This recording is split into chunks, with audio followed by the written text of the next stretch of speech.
I don't write when I'm happy, which is not to say I'm never happy or that I don't have any poems about joy, just that I don't write that way. Anger rages across my pages in shades from burnt sand to flaming oranges. Sorrow drips from my eyes, lands in shapes of letters inked in a kaleidoscope of blues, and pain bleeds from deepest crimson heart blood red to woman trouble pink. I have discovered and remixed passions in purples, vibrant and rich and varied as the spirits that drive and inspire me, contemplated life in every green found in nature, and explored the existence of my blackness in all the browns of the earth. Fear is yellow. Emptiness, loneliness, and longing are gray, and death and failure are black, black, black. Not Africa black.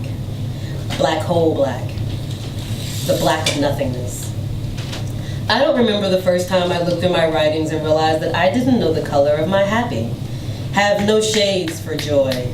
More complex than the laughing excitement of now, which is something like an electric violet, and deeper than the calm basil green of a quiet moment, both of which are probably as close as I've gotten.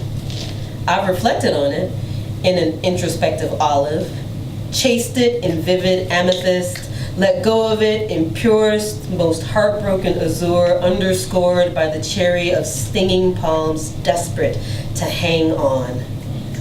Stewed in the anxious mustard of the fear that it would never return, and drowned in the onyx of the tiniest thought that it could all be my fault. But still, I've never written in happy. Never pulled the essence of the emotion through my pen to see what color it dries into on a blank white page. I like to think it's because joy is too multifaceted. No one hue to be easily recreated by the right mixture of paint. Or maybe it can't be contained in any 2D format. Maybe that elusive, shining, shimmering shade has to be accompanied by that warm tingle in your skin, the soft hum in your ears, the vague, unidentifiable hint of sweetness on the back of your tongue, and the aroma wafting up your nose into your lungs. Maybe you need to be able to breathe happy. I do know that I read a particular book once. I don't remember which one. One of those literary works deemed important enough to be included in a school curriculum, but not impactful enough to make any lasting impression past the grade it got on the book report. And in it, a man chewing on sugarcane gave some to a child. A short while later, when the man spit his out too soon, the child looked on confused, to which the man replied in analogy, "You gotta get rid of it at the height of its sweetness. Keep chewing it and it'll get dry, coarse, and brittle, and that'll be the last taste of it you have in your mouth. But if you spit it out at its sweetness, you have the best memory of the experience." The child in the story nodded in awe. The child reading it didn't really care. Moved on without much pause. Wrote the book report in the palest periwinkle of interest, grown bored. Got an A.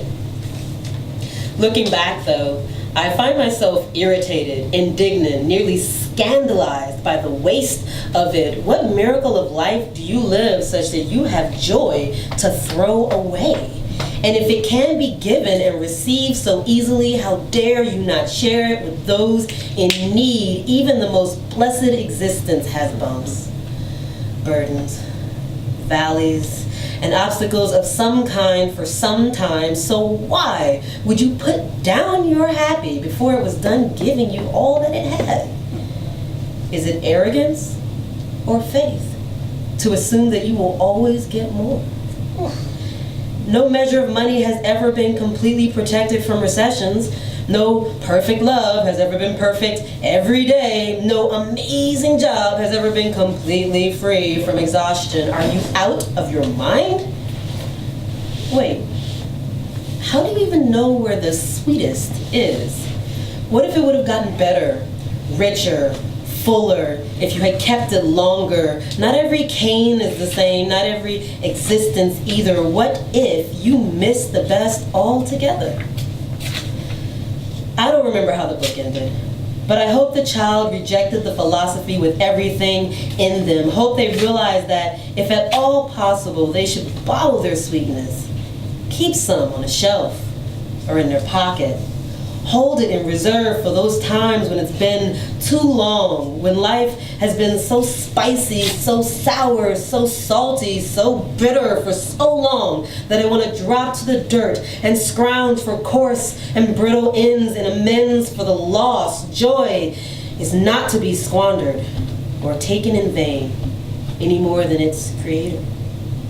At best, one might put it down for a moment, set it aside, but within arm's reach, just long enough to capture somehow, and this how is to write. So write. How? For the times when you're shivering and your lips are blue, not from cold, but from sadness so heavy it tears the pages, it pours from you. For when the orange flashing from your eyes singes the paper as your page rips across it fast enough to actually set it on fire. When it hurts so bad that you're actually bleeding, actually bleeding, actually bleeding, actually bleeding onto the page in front of you. For when the other colors of the rainbow are too much and too harsh, and the only color you want to see in front of you becomes black.